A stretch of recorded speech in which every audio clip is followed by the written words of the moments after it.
తెలుగుదేశం పార్టీకి సంబంధించినటువంటి నాయకులు పచ్చ మీడియా వాళ్ళ ఇష్టం వచ్చినట్టుగా మాట్లాడారు. వాళ్లే మేమే వెళ్లాము, మమ్మల్ని ఎవరిని కిడ్నాప్ చేయలేదు అని వాళ్లను బెదిరించి వాళ్ల చేత సెల్ఫీ వీడియోను కూడా తీయించి రిలీజ్ చేశారు. చంపుతాము, ఈ ఆస్తులు నాశనం చేస్తాము అని వాళ్ల చేత బలవంతంగా ఓట్లు వేయించుకుని గెలిచినటువంటి కూటమిలో 5 నిమిషాలు కూడా పారాయణ కూడా ఆగక ముందే ఓటు నుంచి పరిగెత్తుకుంటా వచ్చి అన్నా మేము తప్పు చేశాం, అన్నా మేము పాపం చేశాం, మమ్మల్ని ఈ రకంగా చంపేస్తామని బెదిరించినారు, మేము పడ్డటువంటి కష్టాలు అన్ని కావు, మమ్మల్ని విపరీతంగా కొట్టారు, మిమ్మల్ని మేము విడిపో జగన్మోహన్ రెడ్డి గారి నాయకత్వంలో పనిచేయాలన్నదే మా తపన అని బాధపడుతూ 4 కార్పొరేటర్లు వెంటనే 10 నిమిషాల వ్యవధి కూడా లేకుండానే 4 కార్పొరేటర్లు వచ్చారు. Doctor Anish royal, Mohan Yadav, Anil, Amarnath Reddy.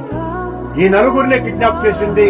ఈ 4 వాళ్ళు నిన్న సెల్ఫీ వీడియోలు విడుదల చేయించింది ఆ శ్రీధర్ వర్మ అనేటువంటి వ్యక్తి ద్వారా. వీళ్లనే కొట్టింది, వీళ్ల చేతనే ఓట్లు అక్రమంగా వేయించుకున్నది, వీళ్ల చేతనే కాదు సుమా, ఇంకా మా శేఖర్ రెడ్డి దగ్గర నుంచి చాలా మంది ఆస్తుల్ని ధ్వంసం చేసి ఓట్లు వేయించుకున్నారు, చంపుతామని. వాళ్ల దగ్గర నుంచి కూడా మాకు ఫోన్లు వస్తున్నాయి, మేము తప్పు చేశామన్నానని. ఇది పరిస్థితి.